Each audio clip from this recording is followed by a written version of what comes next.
Tant que koloba na bato que baboyi yo parce que papa na yo azali juif. Attendez, est-ce que critère à cause de la candidat à Congrès à cause de papa juif? Est-ce que nous pouvons faire nos choses bablo on a biso pour causer la base juif va décider sur qui doit être président? Ils ont raisonnement ils ont retenu été. Ils ont atteint un sens té. A mérité cause la président d'Eni. Félix c'est qui écoute a mérité. Félix c'est qui dit Moïse Katumbi. Baobi nanga Alain Boulodja, c'est toi qui as le pouvoir pour entre les deux. Il y a comme ça on peut. Vous avez dans ça. Dans ça. Nous avons ba inache ba on a prison. Vous me vous tombez tira pas. Yo koka ko fa 12 ans na école té pour oh boniko. Moi mo balela la boyete ata yo mo yaya. Inspiration est bien. Ndembo bien. Message profond. Mais à l'ouman on est na PPD. Ce que ça dit que yemoko pena oluba magambo yemoko okanisa. Mais yeza beauté. Aza mutu ya PPD. A critiquer Félix. Mais yaza ko dépend na Kabila. Bongo so Félix na Kabila penda bolingo zo ngeza. A vous soutenir sur Félix c'est que Mouyaya, beau fils. Boni. Quelques vingtaines, ça dit qu'il veut aligner avec Sabino que ce n'est pas si grave que ça. Oui. Vous parlez là de qui? Bah Kankri-là. Ce sont des humains. Abomi Bangote parce que qui n'a cohéré quelque part. Non. Ils étaient là où l'État était supposé mettre en place un dispositif sécuritaire. Yo soku fait la moto yo. Pour batumso ba comprendre maramti pour na faire la moto. Yeso ba bomi atande boné moko. A reberon quelque. Ce monsieur n'est pas sérieux dans ce qu'il dit. Ce sont des aventures. Non, voilà, ils n'ont pas été enregistrés dans l'administration. Ces structures-là n'existent pas. Et là aussi, ça met en cause l'image ou la sérieuxité, le manque de sérieuxité dans le fonctionnement et l'institution de le gouvernement provincial. KLCC, Milapro. Pourquoi on n'a pas convoqué les deux?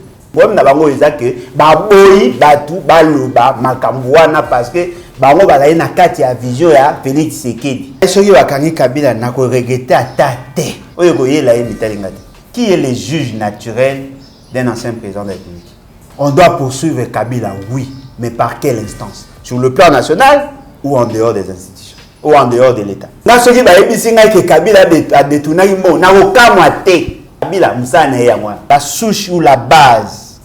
Il y a des informations, ça vient du gouvernement. Ils doivent aussi s'assumer. Et on ne tient pas à pouvoir. Est-ce que le fait que l'on reproche à Kabila et Sili, ceux qui ont aidé Kabila à mener ces actions-là, sont avec eux? Vous êtes tous des voleurs. Ah. Parce que Moïbi a famille, na Moïbi a quartier, tout ce que Papa Mwanda avait dit sur Félix Tshisekedi, c'est ce qui s'est fait. On aura 9 aéroports internationaux pour tous les pays voisins. Parce que nous en avons 9. La dangerosité à pouvoir, M. Félix Tshisekedi. Le pays était créé pour préserver la dignité et la survie à la nation. Bisotou, Moutalo Batek a yébité. Tu yébi ce qui se passe et ce qui s'était passé. Tu yébi biso nyonso.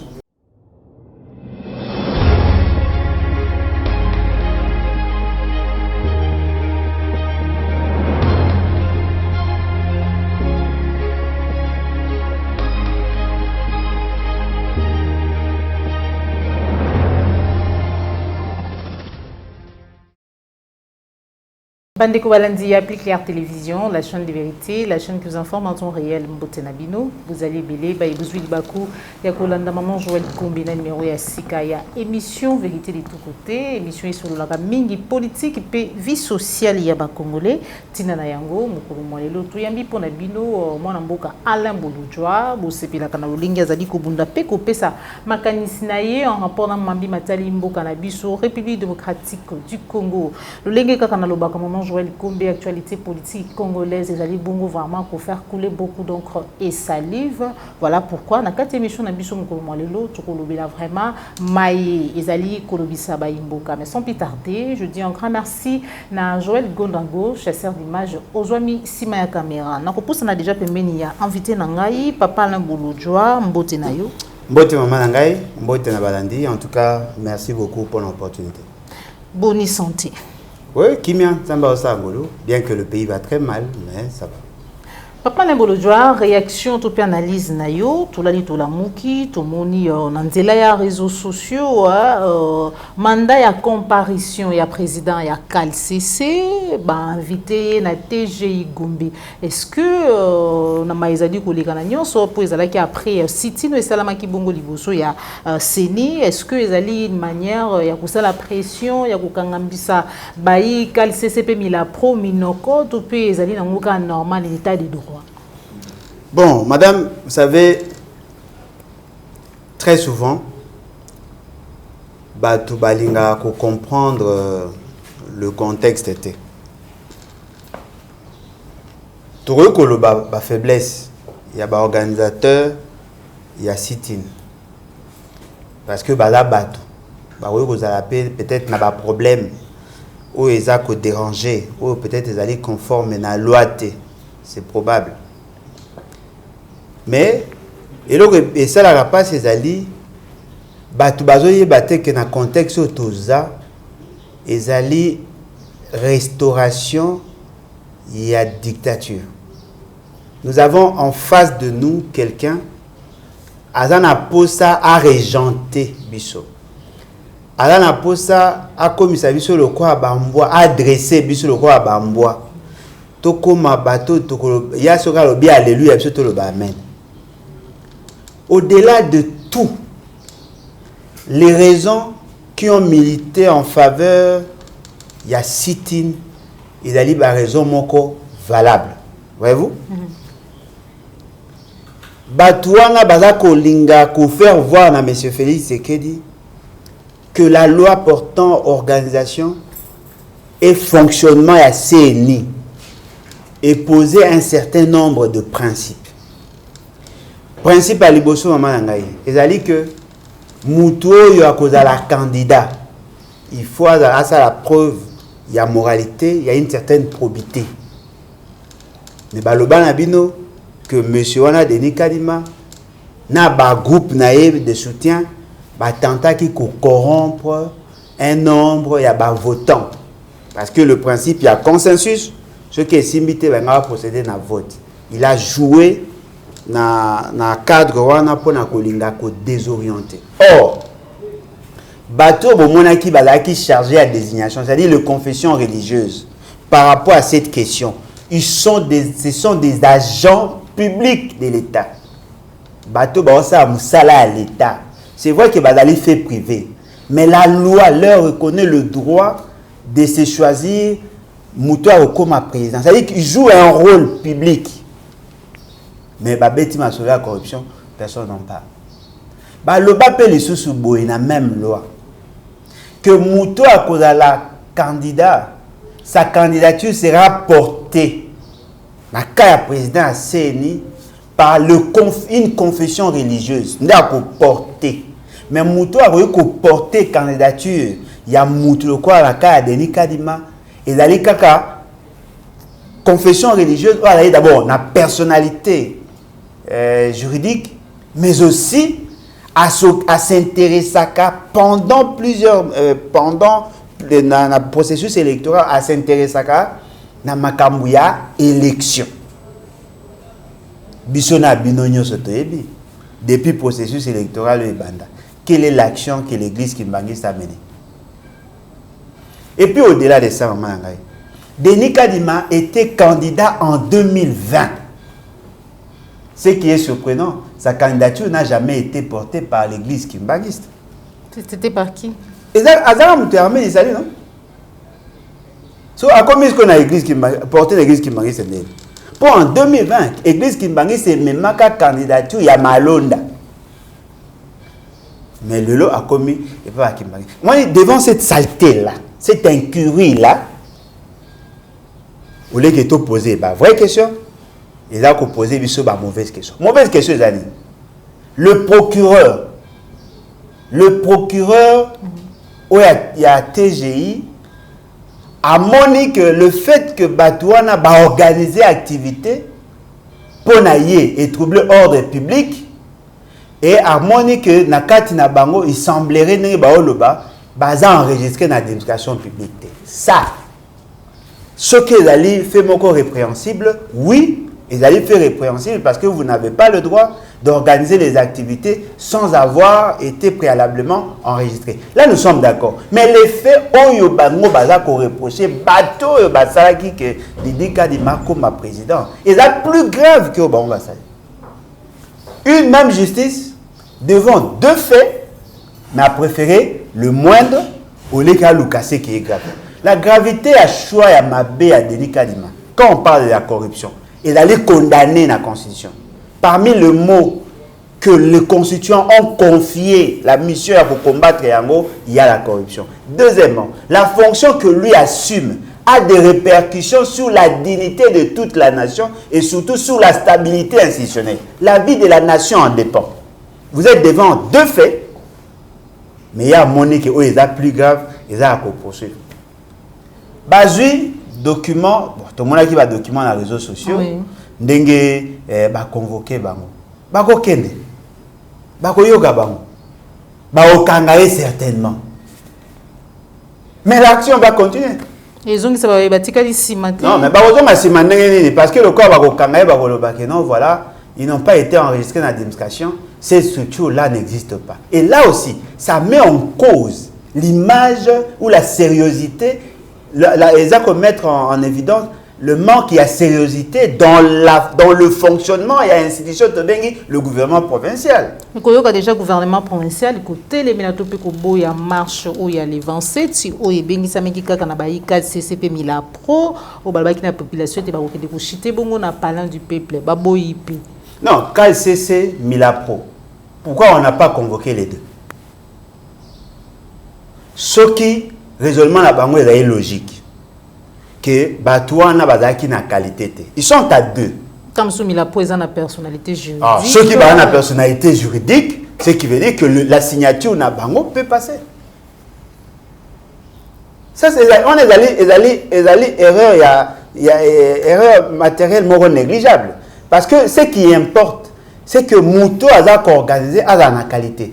Entre les deux, moi je la qualité parce que par exemple les réalité les structures connexes ou structure d'appoint à niveau de l'église Songolo. Mais au Moussou ça a un document, lui ne peut pas marcher. Le problème na bango est que ba respecter loi té. Le problème na bango est que ba boyi batu ba loba makambwana parce que bango bazali na kati ya vision ya Félix Tshisekedi. L'union sacrée, c'est la vision du chef de l'État. Le chef de l'État, monde Félix Tshisekedi, bien qu'il était à la chute.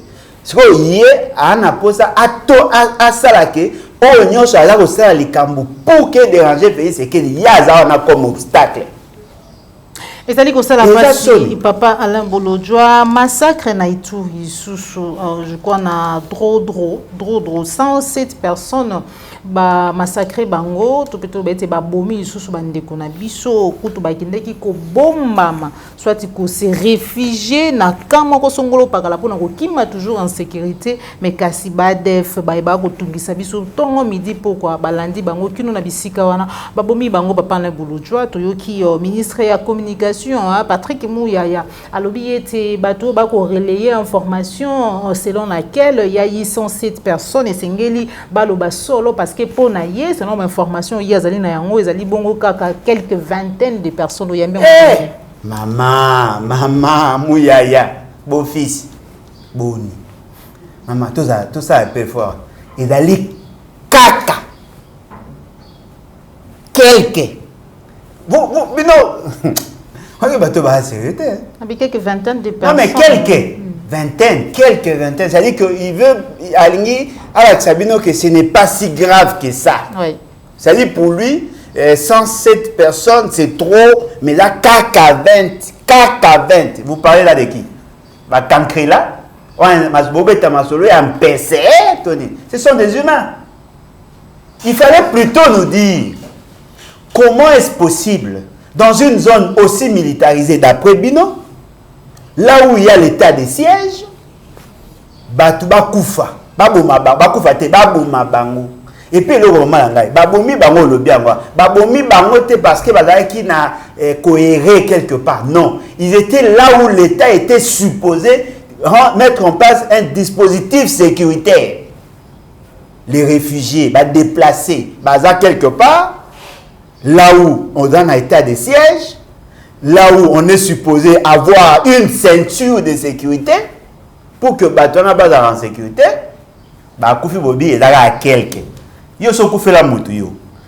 Pour Batumso comprendre ma ramte pour na Koufi la balte. Yeso yi baboumi atande boné moko. A reberan quelqu'un. Pourquoi quand il s'agit des autres, vous minimiser? Non, c'est la mort de nos concitoyens. Dès qu'on a vu ça, Koufi na état de siège. Mais ce qu'on ne vous dit pas, Tobanel Koloba qu'il n'y a pas de plan opérationnel. Personne ne nous avait cru. Mais le ministre de la Défense a le bien. Tobanel Nabino qui n'ont pas de budget. Personne ne nous avait cru. Le budget a été conçu après. Tobanel Nabino qui ils n'ont pas le financement. Personne ne nous avait cru. Le budget Nabango Elaboraki est de 54 millions de dollars. Et jusque-là, ils n'ont même pas atteint 10% Yambongo Bamba Sénagi. Le gouverneur, les deux gouverneurs n'ont pas le moyen de leur politique. On a 2 hélicoptères à patrouille. Moi, je suis assez koufa. Maman, même nombre de personnel, ils ont manqué par rapport à l'opération. Les équipements, la dotation, ils ont été. Le gouverneur, le quoi, a commis asphyxié devant le souci, il y a qu'à résoudre le problème et le contrainte, il y a contrainte budgétaire. Qu'est-ce qu'ils font? Ils s'acharnent maintenant contre la population pour la population à foutre la taxe. Ils vivent grâce aux taxes.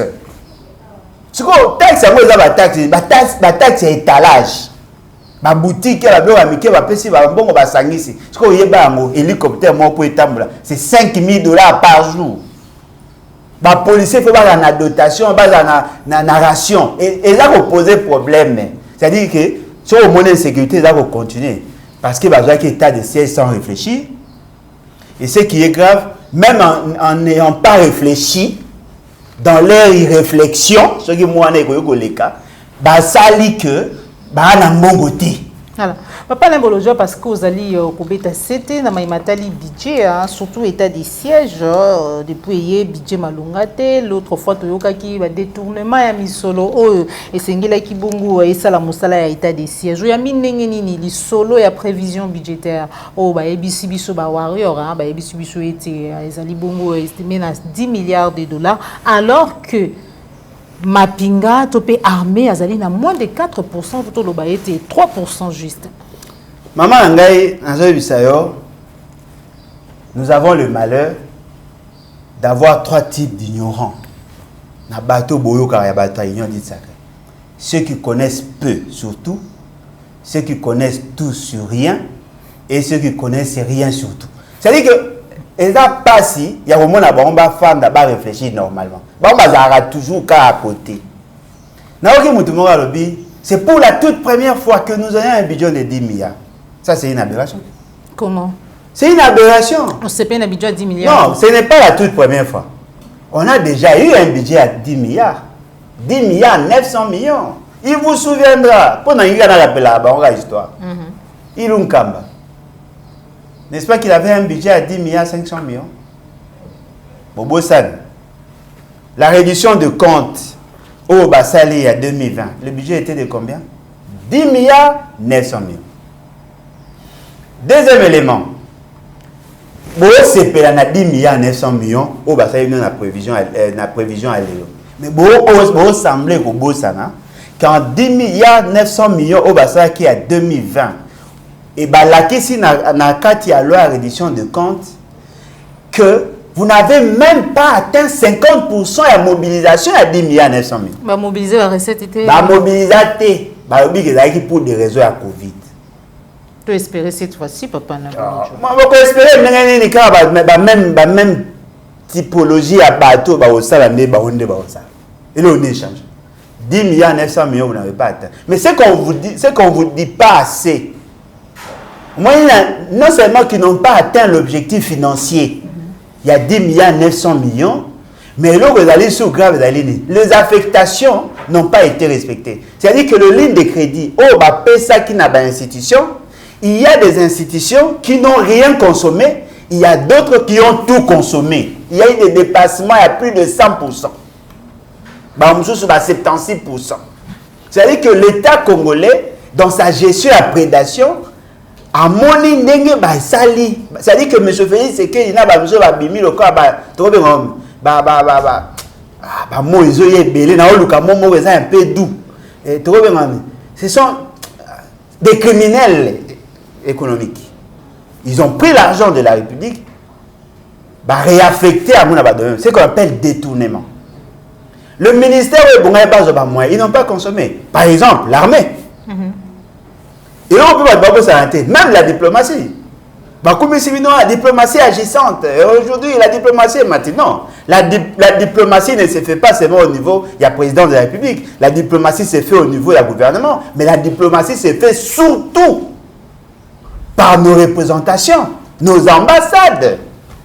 Maman, 67 représentations, il y a Congo dans le monde. 67, il y a un problème à loyer. Tout, il y a un problème à loyer.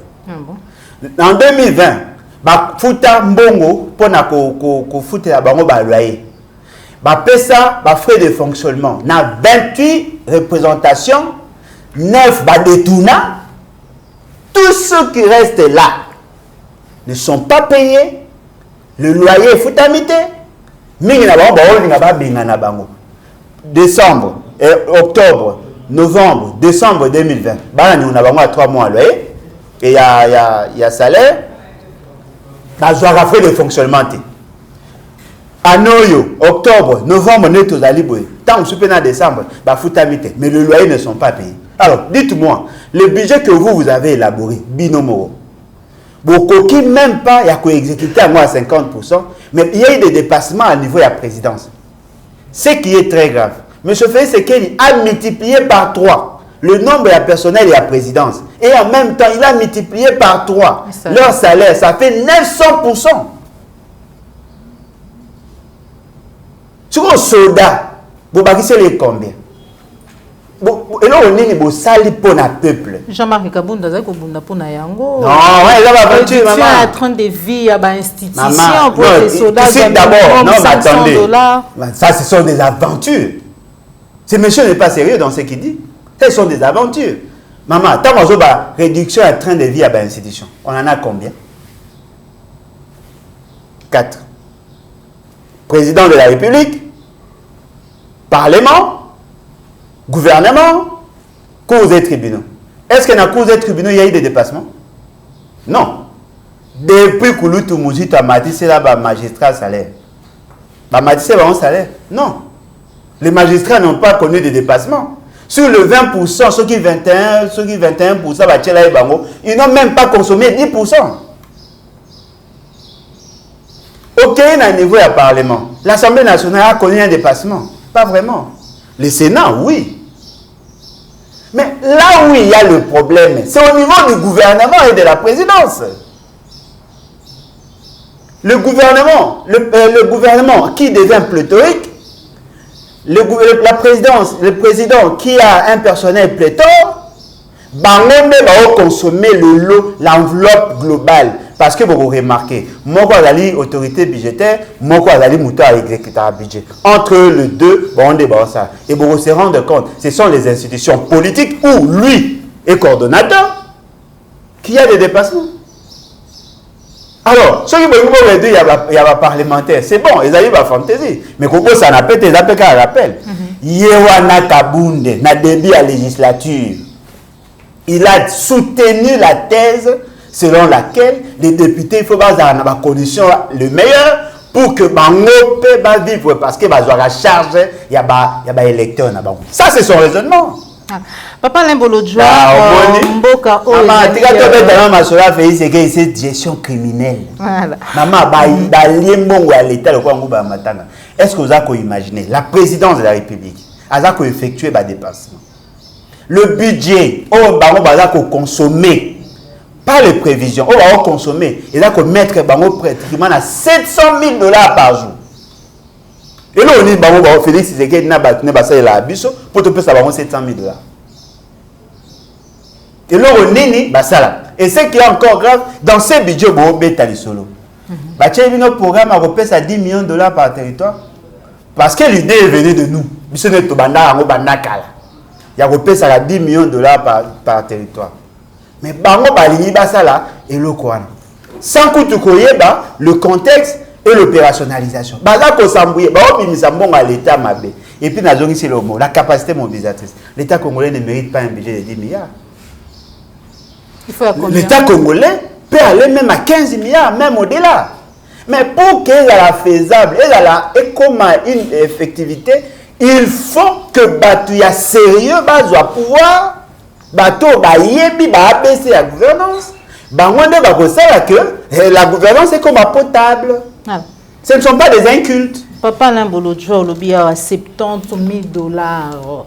Ils allaient dépenser la présidence de la République. Par jour. Par jour. Masolo y a des millions, des milliards dans Katamboka alors que la population azali pauvre, meurtrie, population ko kufananzala parce que rapport y a pas mais utamaki bongo salama mais kolobuti koleka mais kasi lisolo ya Congo hold up papa Limbolodjo toyoki onyonso toyoki tomoni bandeko ya BGFI banque ko réagir toyoki un mouvement international pour exiger poursuite judiciaire contre ancien président de la République Joseph Kabila mais Kassilelo gouvernement Nabiso est décidé d'enquêter sur l'accusation et détournement il y a vous allez porter contre Joseph Kabila na ba proche naie oyambi yango ndenge est-ce que zali kaka lo lenge ndenge to yoka kana se te ba précieux ezali ko salama po ete ba koka kucha Joseph Kabila azali bongo ancien président de la République de Maboko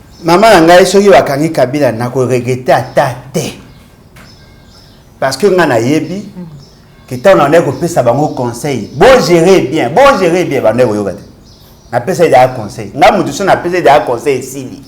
Mais le problème dans ce que les alliés, moi je condamne.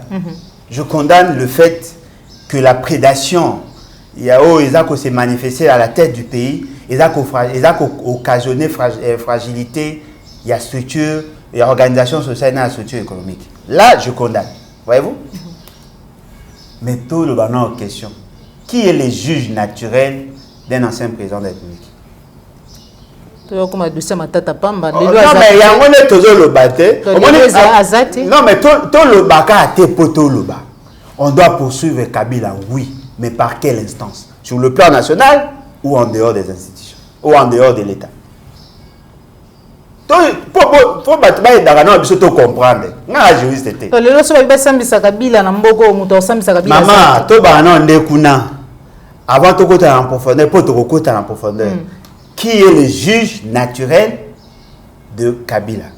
Sera-t-il jugé comme sénateur à vie ou comme ancien président?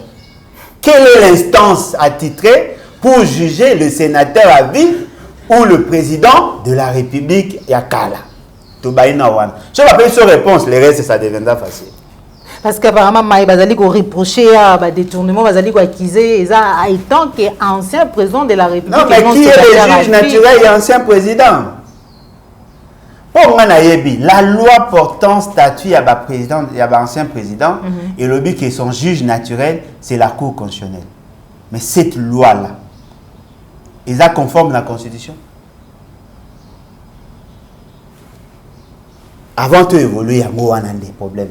Deuxième élément. Ce que tu as la présentation à fait, quel est d'ailleurs élément qui atteste qu'effectivement c'est Kabila qui a conçu, c'est Kabila qui a fait sortir l'argent, c'est Kabila qui a perçu. Parce que ce n'est pas le fait qu'on cite son frère et sa femme qu'automatiquement lui en est responsable, non. La responsabilité à Kabila est la politique. Mais la responsabilité pénale est à Kabila. Il y a un moment où avec Matata. Les gens ne m'avaient pas compris. Aujourd'hui, tout le monde me donne raison. Tout réfléchissez à tel ou quoi Matata va m'abandéko. Tout le monde débattre le quoi bataille des pèses. Non.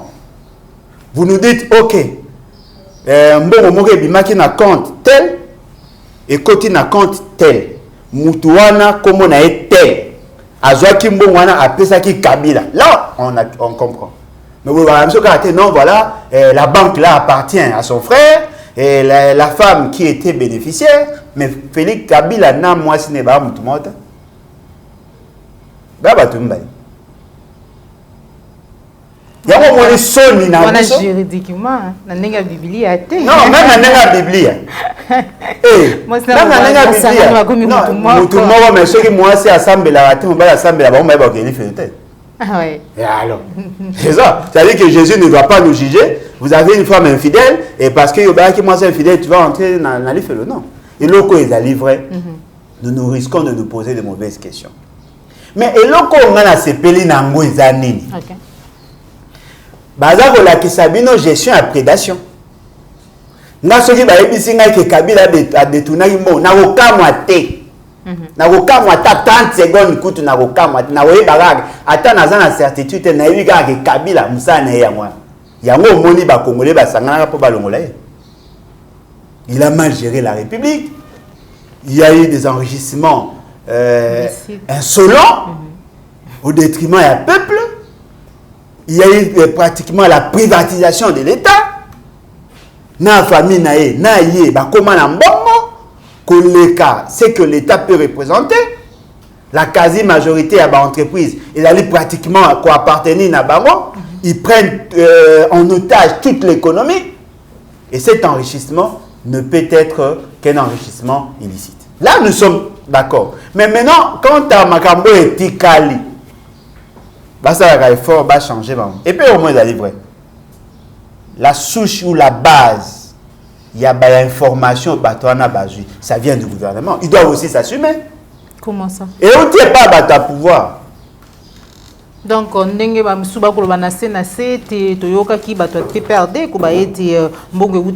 pouvoir. Il y a eu un agent, il y a banque, on a affecté déjà. Et le gars Balé, IGF avait initié l'enquête.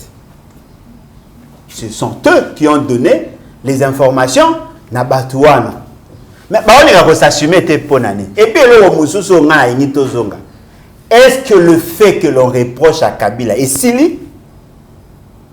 Les Lopeza. Aujourd'hui, Eza. IGF a aussi un moussala. IGF a aussi un moussala. IGF vous distrait. IGF a d'abord bimalokwa surveiller à Moïbi. Déjà au voleur pour lui permettre de s'auto-iba. C'est ce qui s'est fait. Maman a dit l'État congolais va saigner à blanc. Si tu as vu tout un scandale où ils ont enregistré la période à Félix Sekeli. Et c'est grave. Collègue a 138 millions. C'est-à-dire que bateau que Kabila a moutoumabé.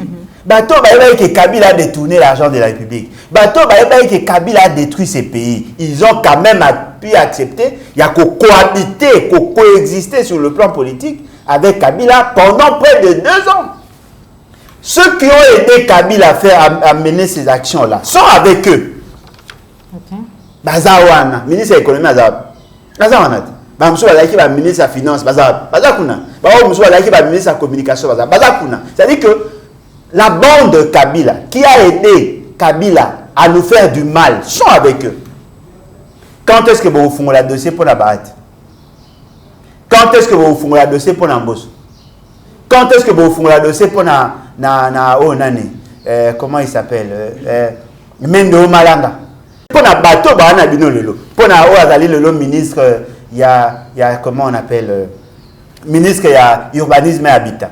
Quand est-ce que vous avez le ministre aménagement du territoire? Parce que les gens ne se posent pas la question. Comment ce monsieur est-il arrivé à avoir autant d'argent? Tant que vous avez un dossier sur un contrat chinois. C'est-à-dire que on protège le voleur, il y a famille. Mais on sacrifie les autres voleurs. Vous êtes tous des voleurs. Parce que Moïbi a famille, na Moïbi a karaté, on tout ba Moïbi. Mais vous avez commis protéger. Et cette manière, il y a voiler la vérité. Et c'est vraiment ridicule.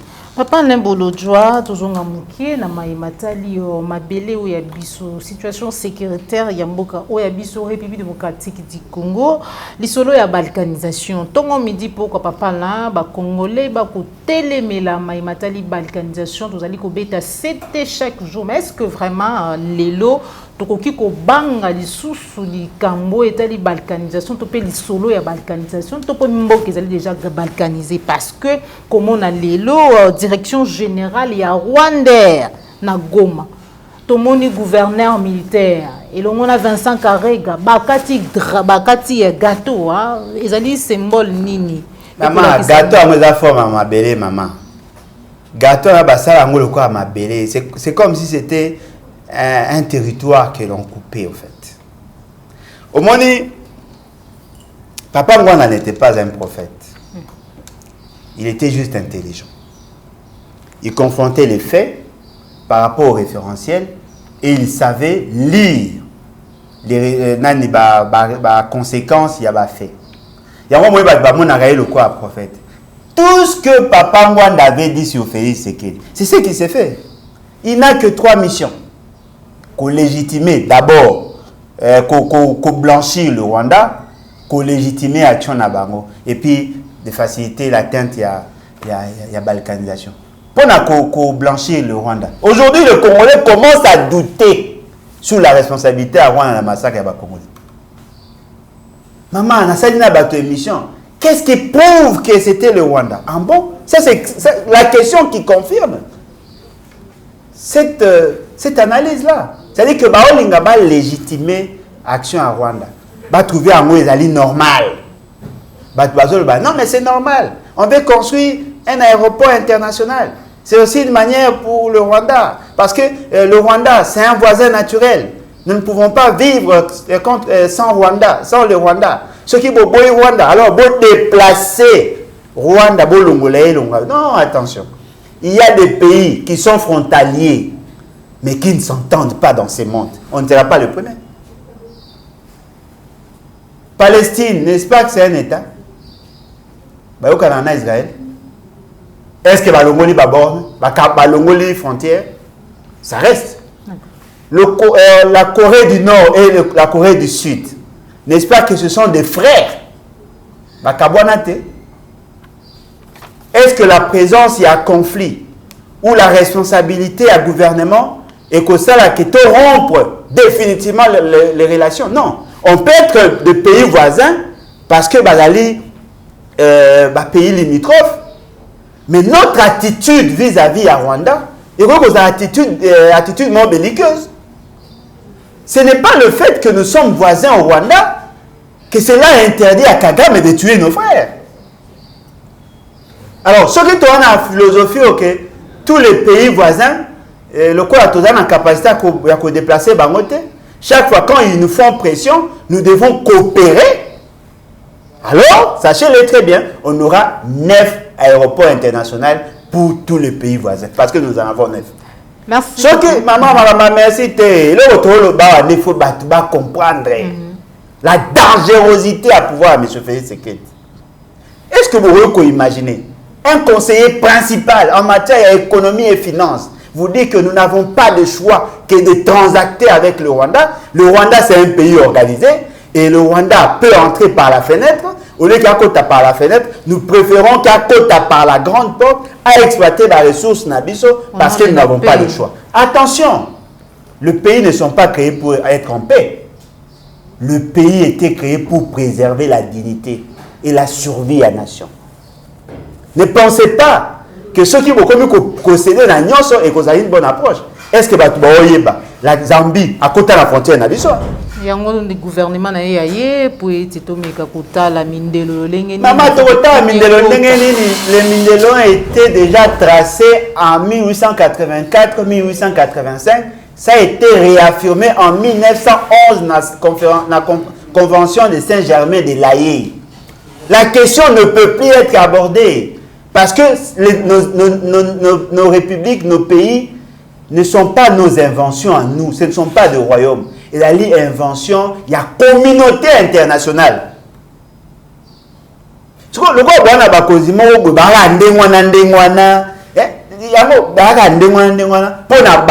ils pensent que nous devons redéfinir les frontières. Non, les frontières ont été tracées par la communauté internationale. C'est-à-dire que nous n'avons pas le droit de déplacer la borne, on peut déplacer la borne.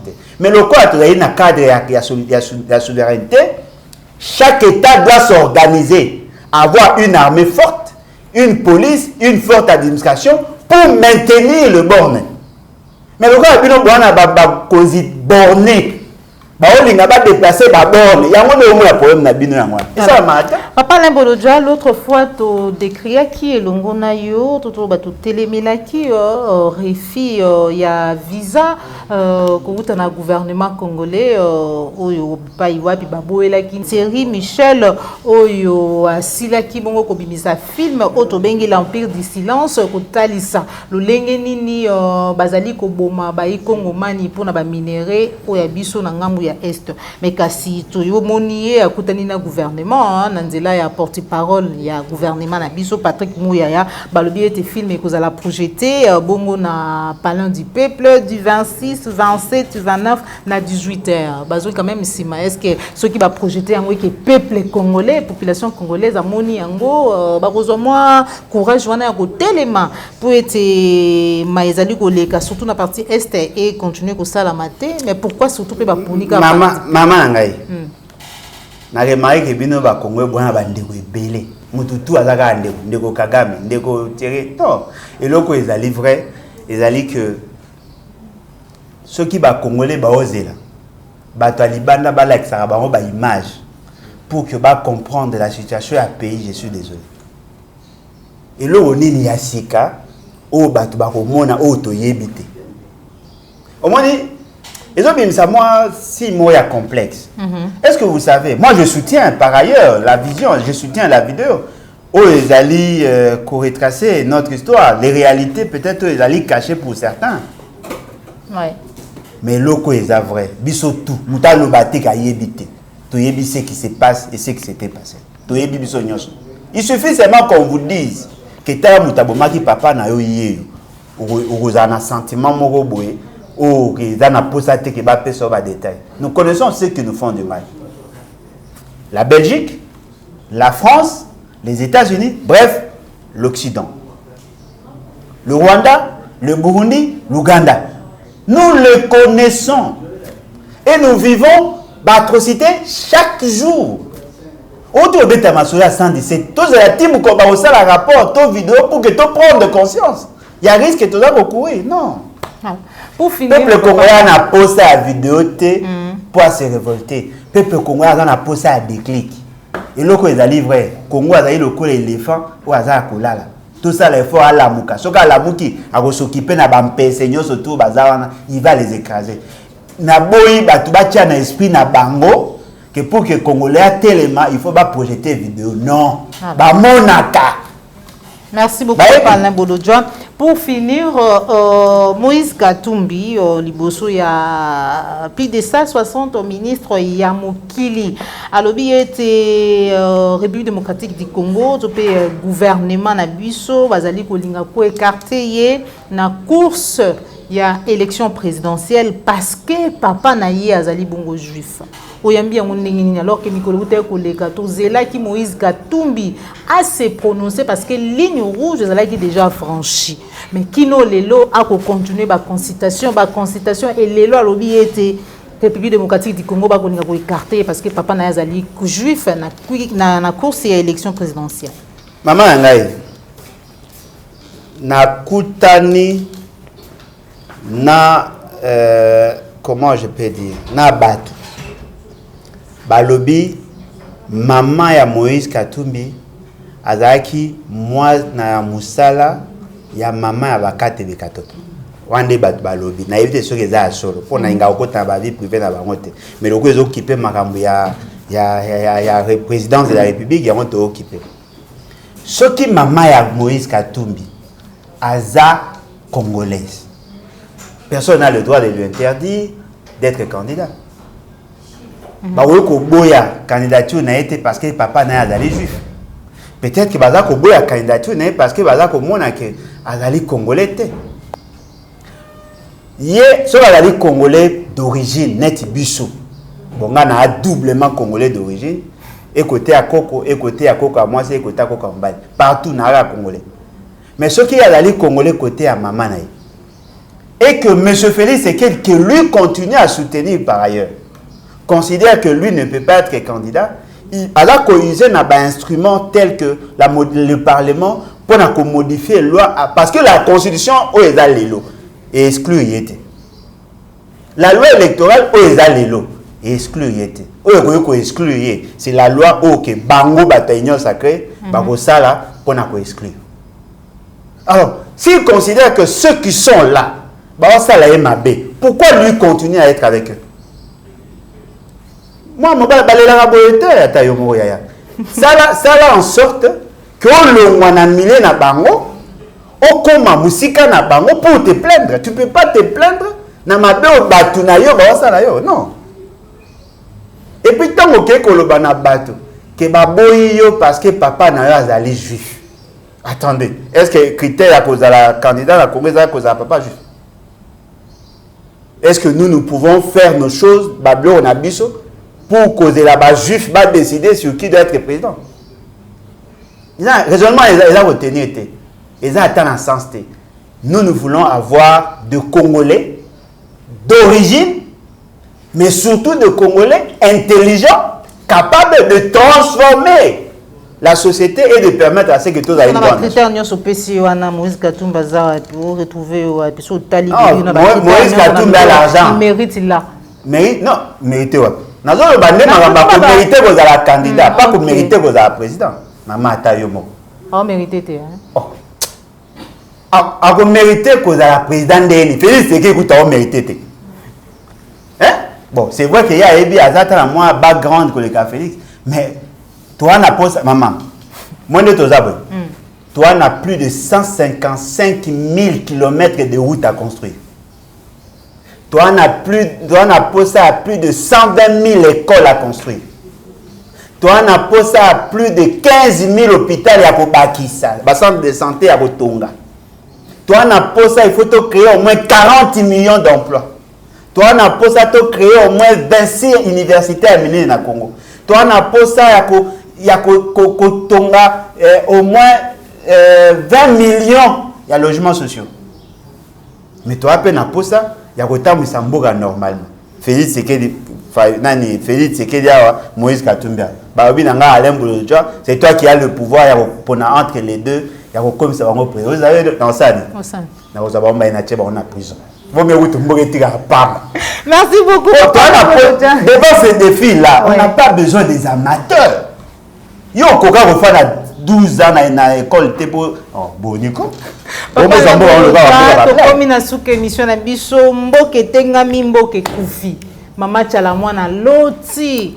Lombo papa Lombo ko yebisa yeti sengeli na ya yemba ayembi. Tango yoki quand même 100 nde ba ivoire ba lobaka les 100 est là. Oyambi ngundenge nini. Inspiration est bien.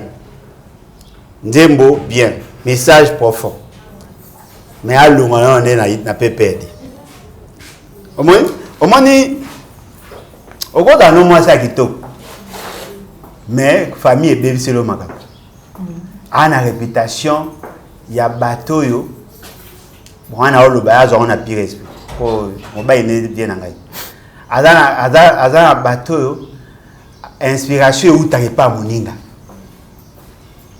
Tu vois, c'est à dire que ce que j'ai dit que yemoko pena oluba magambo yemoka okanisa na tiba biso tokoma libre na go beta mutala muka na tie mupandi na webo sabwe je suis libre, je suis indépendant, je réfléchis librement mais yeza beauté aza mutu ya PPRD il fallait papa alota lwambo pota yemba ah ouais ça un message mais lwamba ko yemba yembela ka yembela mobutu na boakela pe mboakela pa kengo après na suka ba bongisi après ilali a critiqué Félix.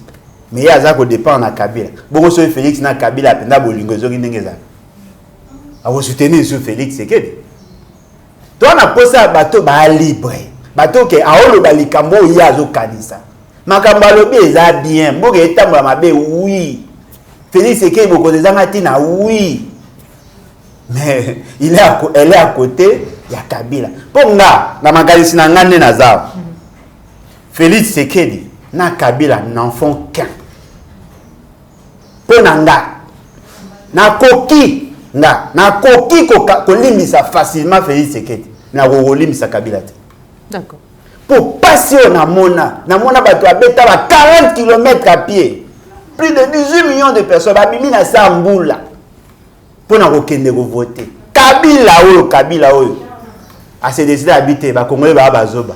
Il faut que mutonga alingi. So na tie Martin Fayulu azaka makasi. Noka ko kangangai. Il faut na luka mutu moko aza pantin ndenge Félix Sekela loba. Ba ju Félix Sekela ba comme ça. Vous imaginez défi qui peut pardonner ça? Merci beaucoup, Papa Limbolo. Félicitations, maman, mais l'onga n'est pas. Merci beaucoup, Papa Limbolo. To comme na souk émission na biso, message na yo, na ba nyonso bazui libaku ya kolanda yo et surtout les na bande ko belo bazali ko benga biso maman Joël Kombe. Comment kozwa livre? Ah, c'est ça. C'est ça. Wa ne kona pas si marameza road. En tout cas, message à liboso. Peuple congolais, bolonga la distraction. Aujourd'hui, biso tout au comprendre que l'avenir de la nation n'est pas entre les mains de politiques. L'avenir de la nation dépend de ce que vous faites. Ce qui est ce qui est changé, solution de l'article 64. L'article 64 n'est pas applicable. Pour ceux qui ont salé premier alinéa, deuxième alinéa, vous avez contre bien. Mais vous avez une condition bien. Le pouvoir constitutionnellement établi, exacté, na Congo exacté. Ce pouvoir n'est pas constitutionnellement établi.